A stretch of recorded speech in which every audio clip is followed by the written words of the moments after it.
Hi everyone. So today we're going to start with the second part of the lecture. We're going to start solving systems of linear equations. So this is a completely separate part from the molecular dynamics that we did before.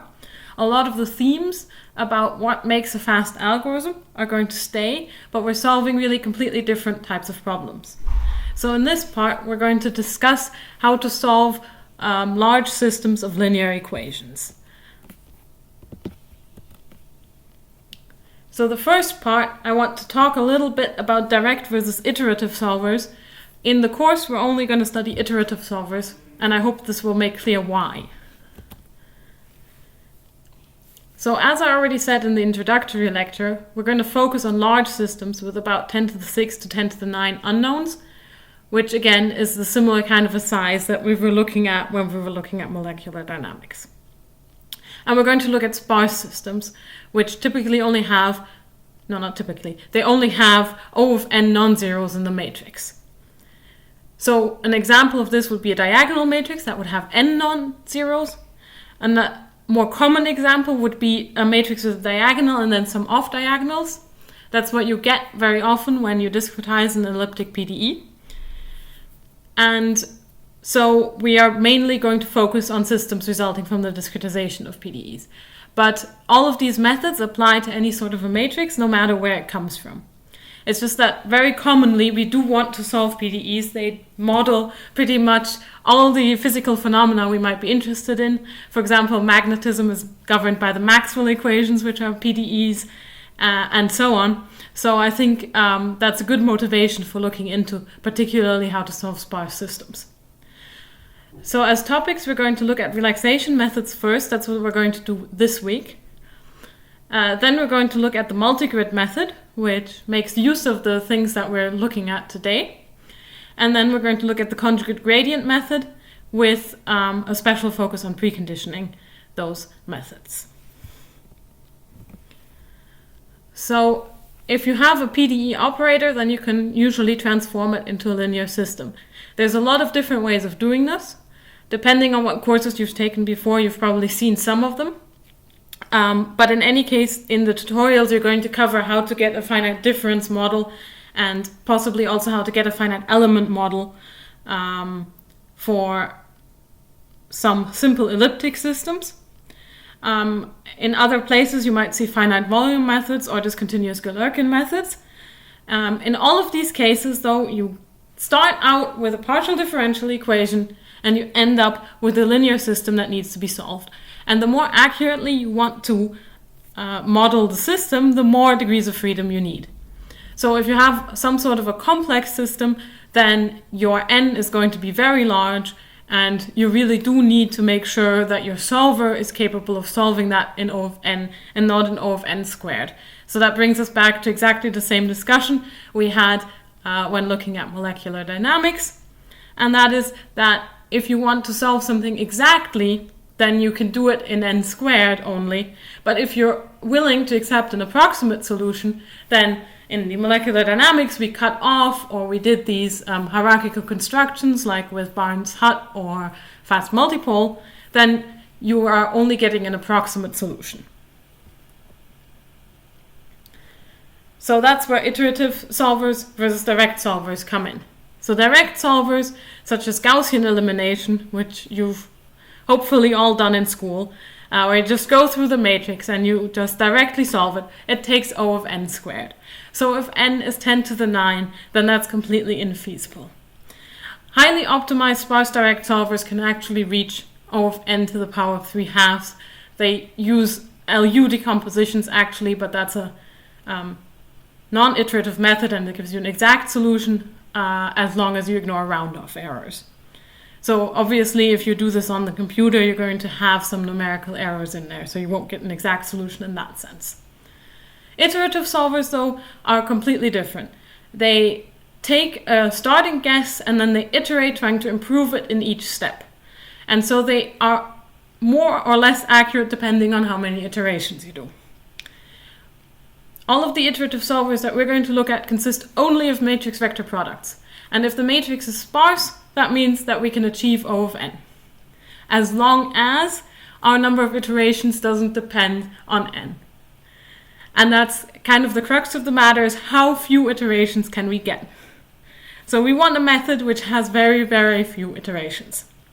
The methods we're going to look at today definitely do not fall into that category, but they will be useful for constructing the other methods. So we're going to need what we do today when we move on to multigrid, and we're also going to look at it as a preconditioner for CG.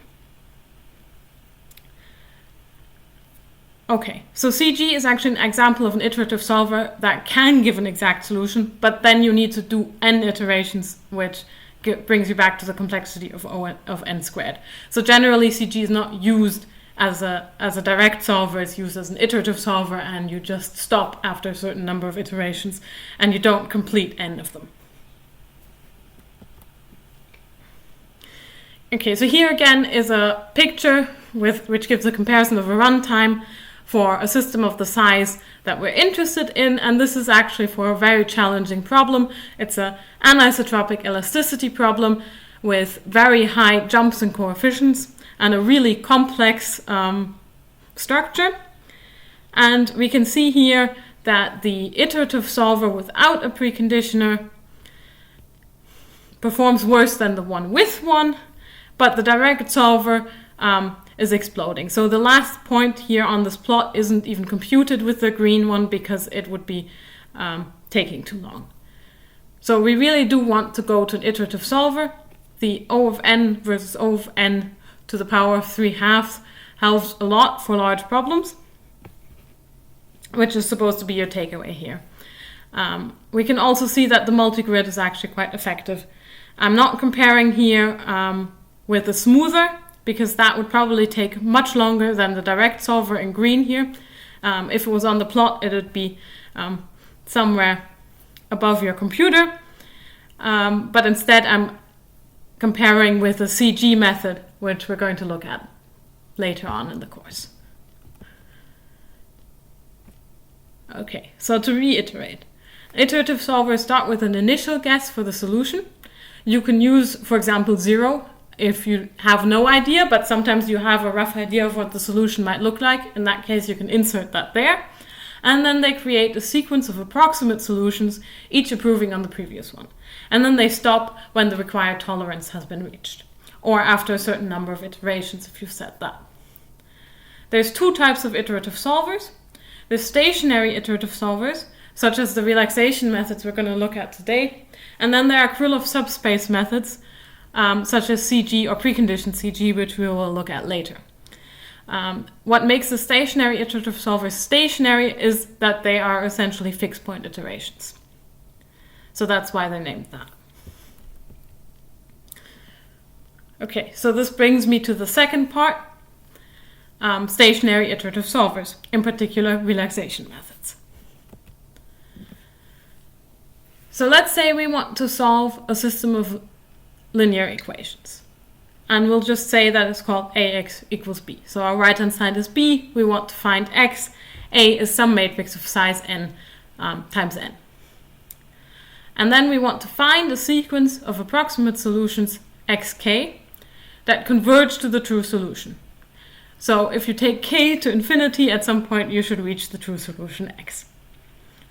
And the error here is obviously given by the difference between the exact solution x and your current approximate solution xk. And this error is, of course, usually not known. For it to be known, you'd have to know the true solution, and you don't.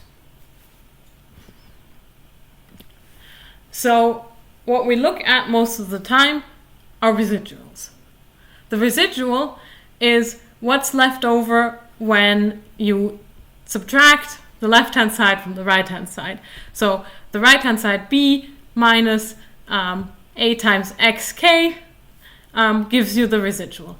And that gives us an approximation of the error. And it's something we can compute, because we know our right-hand side, we know the matrix A, and we know our current approximate solution xk. And we can also find the relationship between the residual and the error. So the residual was just b minus ax to the power of k. There's a typo on the slide, sorry about that. This should be a k. And then b is equal to ax, because it's the solution. and then ax minus xk, which is the error. And so the residual is just the matrix multiplied with the error. That means that it's an indication of the size of the error. If the residual has gotten much smaller, then probably the error also has gotten much smaller. But we don't know exactly how small the error is now, because that depends on the matrix A. Okay, but we will call the equation which tries to compute the error from the residual equation. And instead of working with the equation ax equals b, we can work with the residual equation, which is what these kinds of methods are doing. They're working with the residual. Okay, so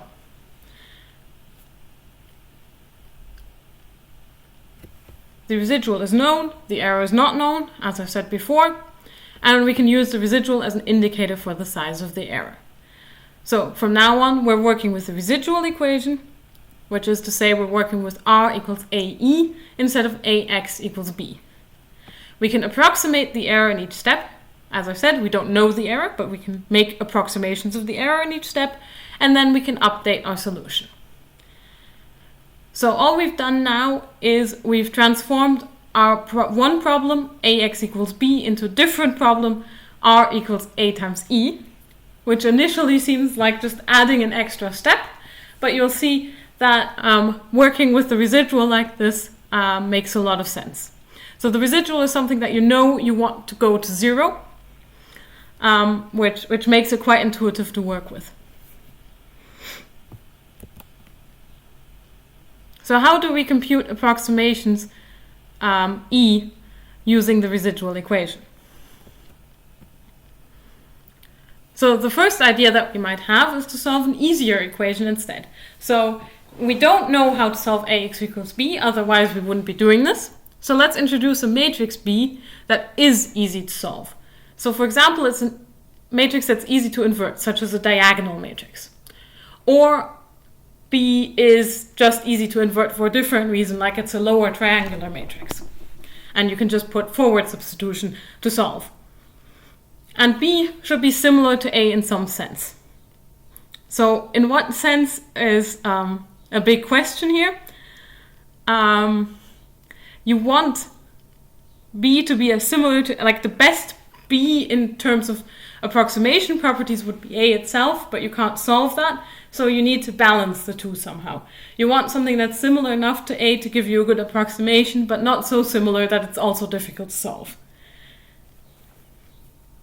So then we'll solve the residual equation for B instead of for A. And we will use the error that we get out here as an approximation to the true error, and then we will update our x, so our solution. So now we have an iterative scheme.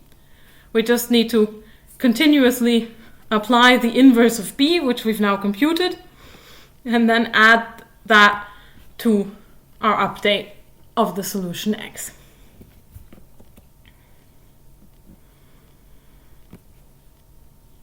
So to be a bit more precise about how B should be similar to A, or what that means, we mean that the inverse of B should have the same effect as the inverse of A. And what I mean by effect is the inverse of B multiplied with a vector y should be roughly the same as the inverse of A applied to a vector y, for a certain group of vectors at least. And the residual equation should be easy or fast to solve. So the two examples that I listed before are the diagonal of A and the lower triangular part of A, and they correspond exactly to the two first methods that we're going to look at, the Jacobi method, which is also called Jacobi relaxation, and the Gauss-Seidel method, which is called Gauss-Seidel relaxation. Let's have a closer look at Jacobi relaxation. So for each iteration, k equals 1 to however many iterations we end up doing, we solve this diagonal system, which is really easy because the inverse of dA is just another diagonal matrix where there's the inverse of each of the entries of A written on the diagonal.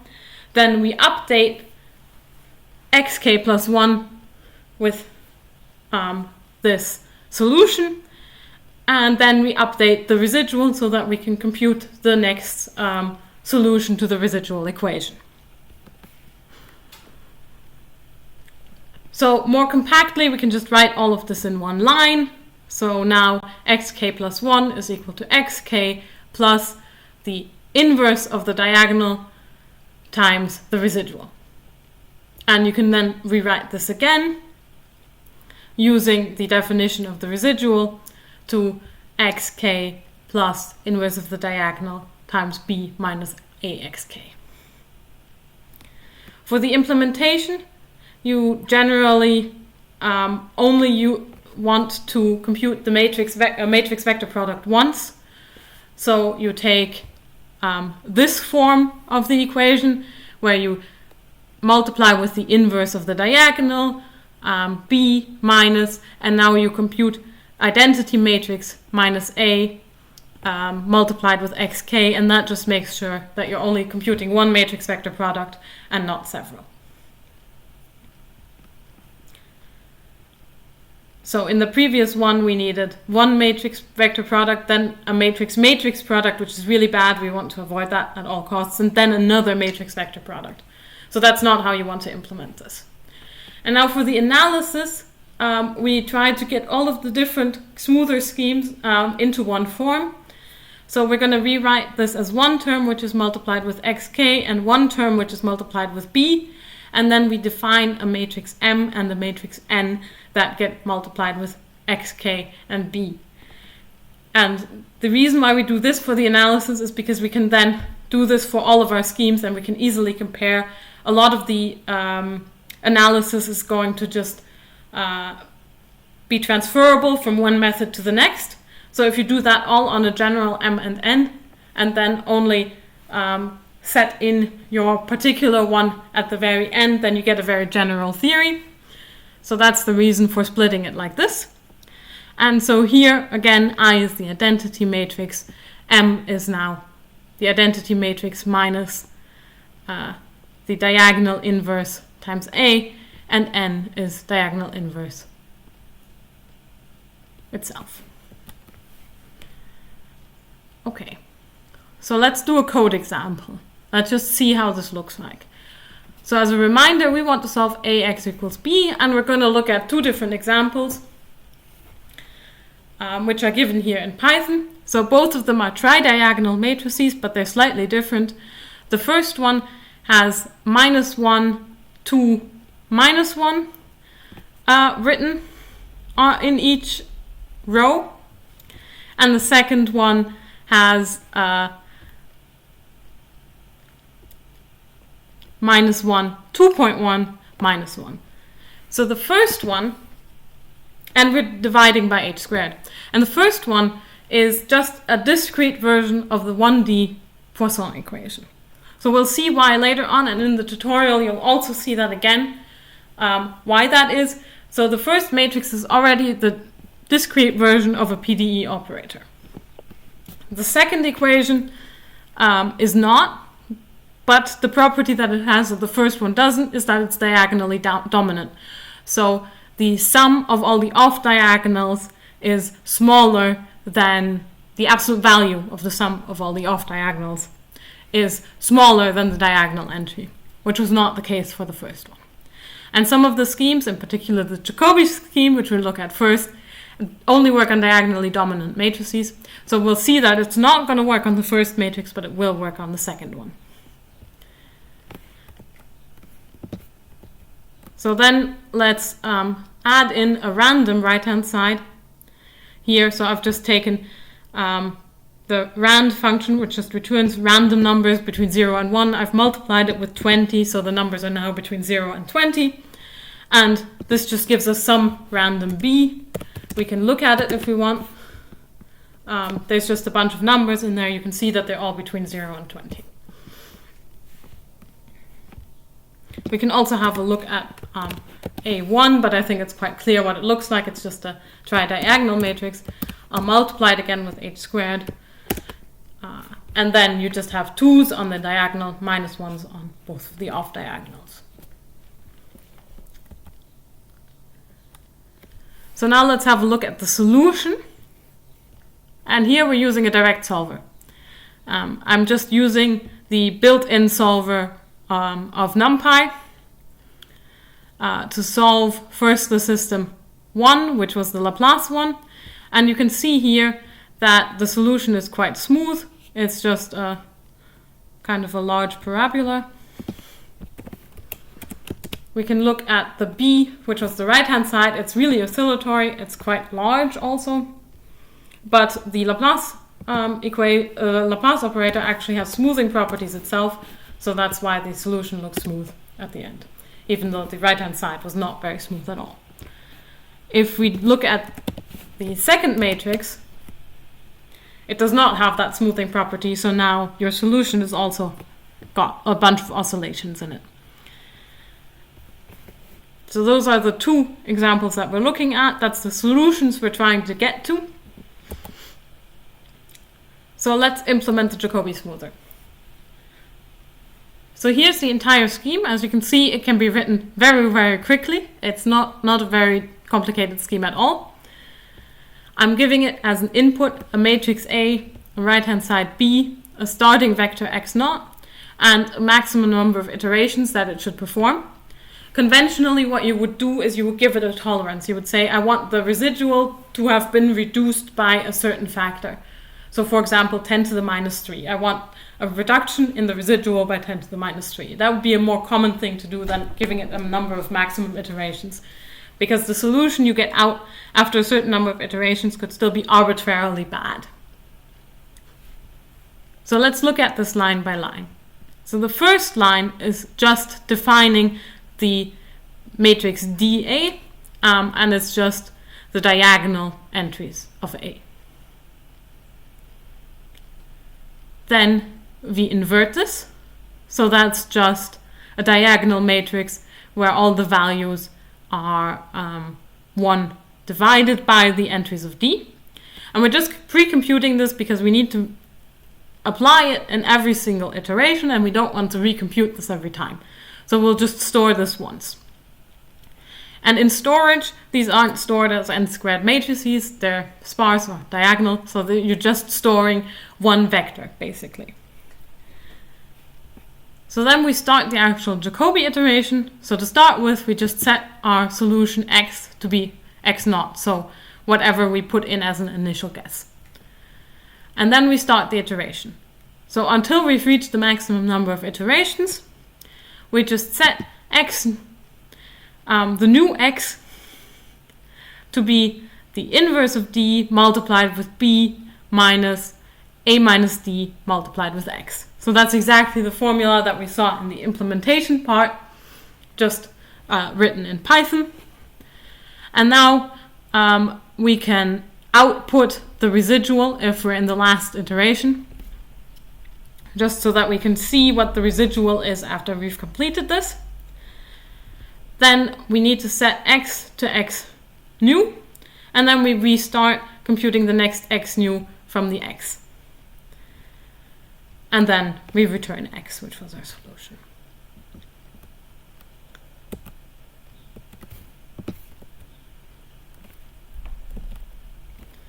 Okay, so now let's have a look at what that actually looks like. Okay. The slides were doing something slightly strange there. I think they're stopped now. Okay, so let's solve and plot, depending on the maximum number of iterations. And we just set our initial guess to 0, because I don't know what the solution should look like. I mean, actually, I know exactly what the solution looks like, but we're going to pretend we don't. So we'll just put 0 in.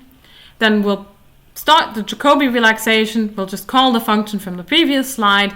And we're calling it right now for the second matrix A2. And then we're giving it the right-hand side, which is just this random vector, our initial guess 0, and the maximum number of iterations. Then I'm going to add boundary conditions. So I'm going to add a 0 to the leftmost part and the rightmost part, and that's just Dirichlet boundary conditions. You don't have to worry about this. That's related to the PDE that we're actually solving, and you'll have a much closer look at that in the tutorial. So for now, just accept the zeros that are appended to the end and ignore them. And now we're plotting the error. I mean, we could also plot the approximate solution we have, but it's much more interesting to see how the error reduces.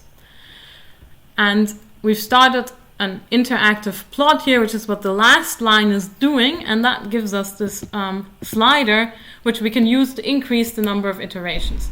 So first, our error is still really high. We're plotting here exactly the error. It's 0.014 at the most, and our residual is 102, which is still quite large. But that was after one iteration. So now let's look at it after 11 iterations. The error has been reduced to 0.01 from 0.014. So it's not a super big reduction. The residual has been reduced to 60, which is a similar factor. So there's just some factor which is coming from the matrix A multiplied with the error to give you the residual. And we can continue playing this game. We can just add more and more iterations. And I don't know why the slide is doing that. Could it stop? Maybe. And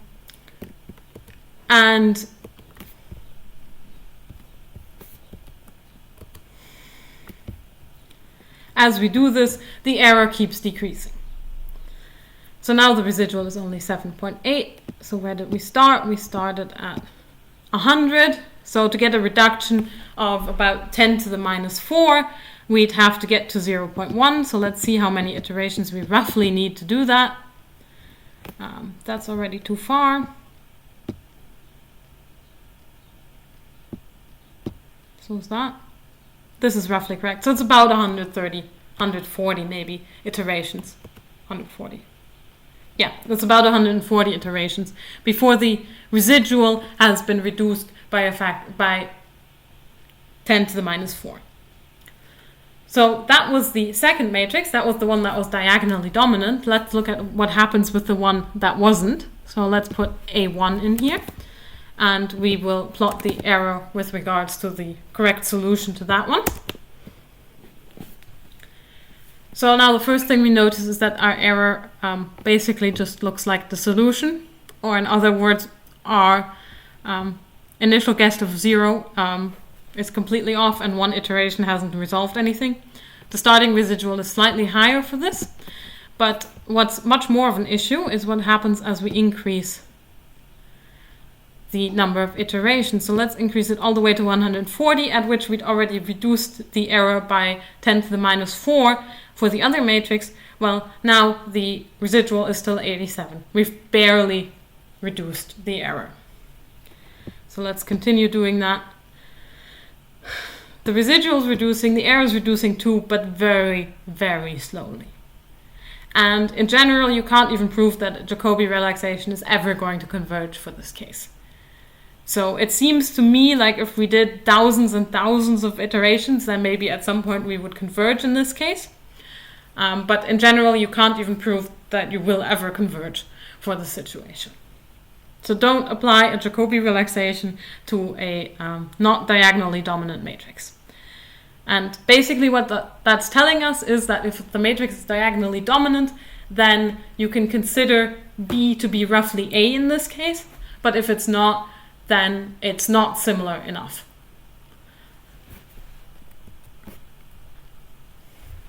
So some notes on the implementation.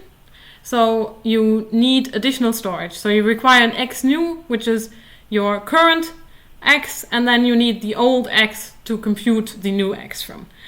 You can compute both of those in any order and in parallel if you like, but it doesn't change the fact that you need additional storage. And very, very important note, you can only use Jacobi relaxation for diagonally dominant matrices. But it was also a really rough approximation of the matrix. We just took out the diagonal and then we threw away everything else. So let's see what happens when we do something slightly better. The Gauss-Seidel relaxation is exactly the same algorithm as the Jacobi relaxation, but you replace the diagonal of A in the algorithm with the lower triangular part of A. So that's a much better approximation of A, obviously, but also slightly more expensive to compute. Inverting B directly is still quite expensive, but you can compute the solution y to the equation by equals b very cheaply using forward substitution. Let's have a look at that on the blackboard. So let's figure out why we can use the lower triangular matrix. So what we want to be able to do is we want to be able to solve the system by is equal to the right-hand side, which in our case is going to be a residual actually, but it would work the same way for any right-hand side as long as this matrix is a lower triangular matrix. So the method I'm going to show you now doesn't have anything to do with Gauss-Seidel, it's just can be used for solving any system with a lower triangular matrix. So let's have a look at an example. So this is a lower triangular matrix, so these entries are going to be 0. That entry is 0.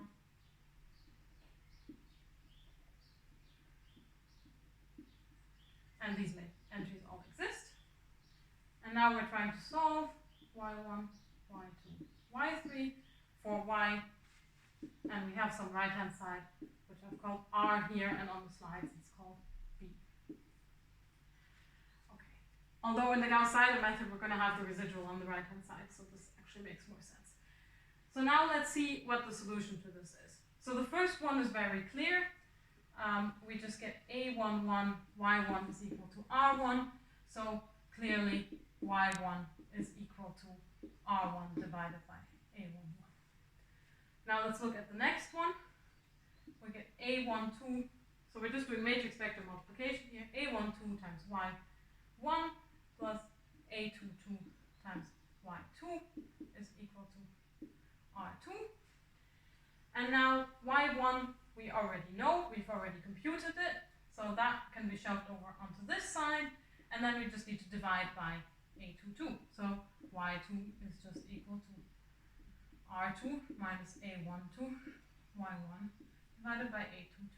And now we can already see the pattern. No matter how large the matrix is, we can always continue doing this.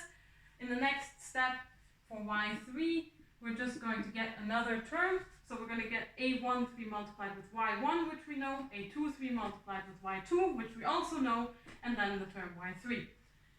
So then we get R3 minus so that's 13 times Y1 minus A12 times Y2, and we divide that by A33, and so on. So we can continue doing this. And that basically means that while we might not be able to efficiently compute the actual inverse of LA, we can solve any system, and that's all we need to do. So you remember that our updating scheme is basically just solving this equation and then adding that as an update to our iterated solution. Okay, with the forward substitution in place, we can again look at different ways of writing the Gauss-Seidel relaxation scheme. You can just write everything in one go again, as in the previous case. So xk plus 1 is just updating xk with the inverse of this lower triangular matrix multiplied with the residual. Then you can put in the definition of the residual and you've got the scheme. And again, for the actual implementation, you don't want to compute extra matrix vector products, and you don't want to compute extra matrix products either. So we rephrase this, and then we can insert the substitution rule from the previous slide directly. So here that's just written out. We know the shape of the lower triangular matrix that we have, so we can just insert this here.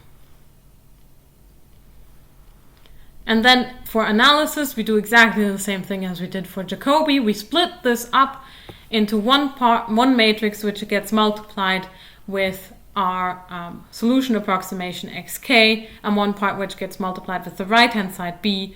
And again, we just refer to those as m and n when we're looking at the analysis of these methods. So let's see that implemented. It's also quite straightforward to implement. It has exactly the same form as the Jacobi method had before. So again, as an input to the Gauss-Seidel relaxation, we get a matrix A, a right-hand side B, an initial guess x0, and some maximum number of iterations. Now we don't need an x new though anymore. We can just do everything in place. So x is just equal to the initial guess to start with. Then we compute the first residual, which is now just b, if the initial guess is zeros, as it always was. So strictly speaking, this should say minus 8 times x should still be here actually, because your x0 might not be 0. And if it isn't, then that would be wrong. Okay, so let me fix that. And then we'll continue. Okay, so now we again iterate through until we reached our maximum number of iterations. And now we're also going to iterate over all the entries of the matrix, and for each entry of the vector x, we're going to update using this forward substitution scheme, which looks like this. So now xj, the jth entry, is just equal to this, which is exactly the sums that we saw on the previous slide. And then we can compute the new residual, which shows me that I did nonsense up here. So let's fix that. Just a nice thing about doing this like this is that I can just fix things when I find mistakes. Okay, and then again, we're going to print out the residual just so that we know what kind of a residual we have at the end. And then we return the solution x again. So this method is slightly more complicated than the Jacobi, but it follows exactly the same structure. And now we can have a look at what happens to the error again. So last time we started with the matrix A2. Let's start with the matrix A2 again this time.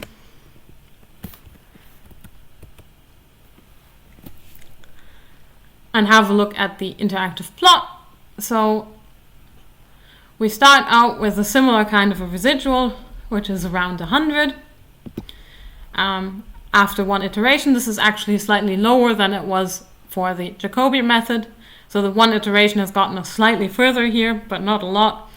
And now we can again increase the number of iterations. So after 11 iterations, the residual is roughly 34. After 21, it's 12. So let's see how much we need to get the same reduction, which gets us to roughly 0.1. Well, it was probably, so 0.1, and that's roughly 70 iterations that you need. So the Gauss-Seidel relaxation needed about half the number of iterations as the Jacobi method, but both of these are still quite bad, because the total number of entries in this matrix is 100, and we're needing roughly 100 iterations to finish, which gets us right back to O of n squared. So we might as well be doing Gaussian elimination here. I think that right now you're probably thinking, why are we even discussing smoothers if they don't work very well at all? And the answer is you can use them as building blocks for your other methods. So that's why it's really important to understand the smoothers before we move on. Okay, so let's look at the second matrix, A1. So again, the residual is slightly higher to start with. Now we can do a whole bunch of iterations. It's just going down very, very slowly, but it is going down. Okay, so in fact, the Gauss-Seidel method can be proven to converge for this. It converges very slowly for this matrix, but it will converge at some point.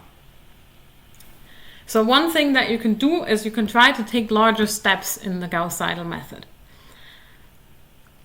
So you can basically try to walk further in the direction that you're walking in than we currently are doing, to try to speed up the algorithm. Okay, so implementational notes for Gauss-Seidel. We don't need a second x. We can just compute everything in place. So from a storage space perspective, this is much better than the Jacobi method. You also have slightly more matrices that you can cover with this method. So the matrix A needs to be symmetric, positive, definite, or strictly diagonally dominant. And you usually get a faster convergence than with the Jacobi method, but at the cost that each iteration is more expensive. So now you need to do this forward substitution, which is much more expensive than just scaling the vector with the diagonal entries. So as I said a moment ago, we've made the observation that both the Gauss-Seidel and the Jacobi corrections are too small in some sense. So we're making these corrections onto our x, adding them onto that as an update, and we're not taking a large enough step, which means that the error is being reduced quite slowly. So one way of trying to get around that is called successive over-relaxation, or SOR. So you add an over-relaxation factor alpha, and then you simply take a step of size alpha instead of taking your conventional step of size 1. So if you look at this for the Jacobi method, then this is exactly the algorithm as we had written it down for the Jacobi method before, only now there's this term alpha instead of a 1 here. And that basically means that you just take a step in the same direction as you did before, only you take a slightly larger step instead. For the 2D Poisson model problem, you can actually show that with an optimal alpha of 1.7, roughly speaking, the convergence improves from O of n squared to O of n 3/2. That's still not great, but it's already a considerable improvement. So the matrix A1 that we have had a hard time solving with both Jacobi and Gauss-Seidel previously is a 1D Poisson model problem, so to speak, and that there it works quite similarly. You can also do something like successive over-relaxation on the Gauss-Seidel method instead of on the Jacobi method in exactly the same way, by just multiplying with a factor of alpha. In this case, the algorithm is usually referred to as SSOR, or symmetric successive over-relaxation. And that's because the Gauss-Seidel method works on symmetric positive definite matrices. So the name makes sense there. So let's modify the Jacobi example slightly by introducing this alpha. So here we have the SSOR, no, not the SSOR, the SOR algorithm. As an input, as usual, we get A, B, but now we also get the relaxation factor alpha, the initial guess, and the maximum number of iterations we want to do. Okay, so this should be reading in x0. It shouldn't just be setting the initial guess. I'm sorry, I made a mistake when writing that. We can fix that. Then we initialize our x new, which we need. Then we iterate until we reach the maximum number of iterations. And now we update x new by adding to the x this alpha term divided by AJJ, which is just the diagonal matrix entry, so the inverse of that, and then times B minus, and then the column J multiplied with X. So that's exactly the formula that was on the previous slide. It does look slightly different when you write it out like this than the Jacobi scheme, but if you write it back in matrix vector products, then it looks almost exactly the same, just with this factor alpha. Okay, and then we print the residual as usual. We update the X and return it.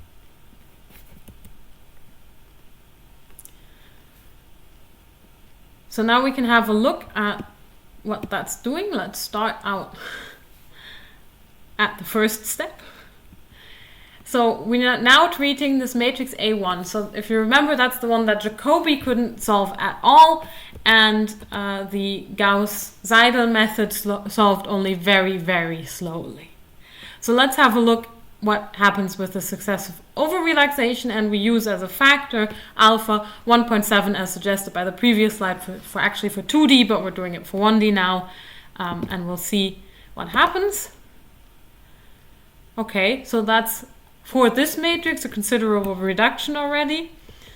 So we keep reducing, hopefully.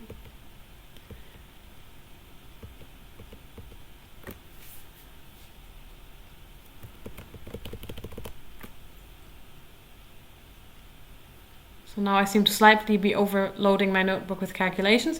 But as you can see, we now actually get a convergence. So as we increase the number of iterations, the residual is actually decreasing in a noticeable way. We're already down to 1/2, where previously on all the ones that we saw, you could hardly see a difference. So this is a considerable improvement over what we had previously. Now let's have a look at the second matrix and see what the effect is on that. So for this, we have no information whether this is factor of alpha is correct. In general, what you do with these methods is you kind of play around with the factor alpha a little bit. There's a lot of analytical results which tell you what the factor alpha should be for different matrices.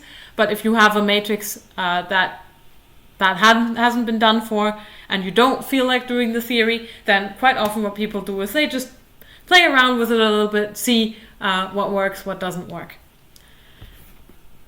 Usually you start out by looking at a matrix that's similar to yours and for which results are known, so then you can start from that factor. Okay, so that's the second matrix. So now 11 iterations, we're already down to 11, and 31, we're down to 1.8. Oh, we're actually down to 0.25. This is just updating slowly.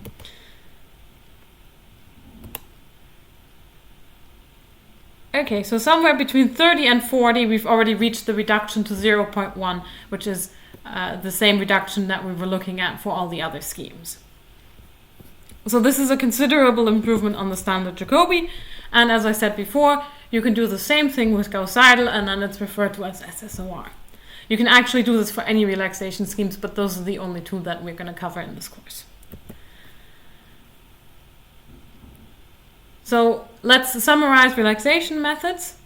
In the code example, which had only n equals 100, Jacobi needed 140 iterations to reach a tolerance of 1 to 10 to the minus 4. Gauss-Seidel needed roughly 70, and SOR needed roughly 36. So we can see that compared to the matrix size, which is quite small, the number of iterations for all of these schemes is prohibitively large. If you imagine going to a matrix of 10 to the 6, you don't even want to imagine how many iterations you'd need. Even if we assume that that grows linearly, that's still much, much too slow. So our next topics are going to be: how slow are the methods? What's the underlying reason? So that we're going to cover this week. And then, is there a fix? And that is a question for next week, when we're going to look at multigrid, which make strong use of these relaxation methods and their properties, and fix this issue of the very large number of iterations. So for a matrix of that size with the multigrid method, we're going to show that you only need 1, 2, maybe 3 iterations.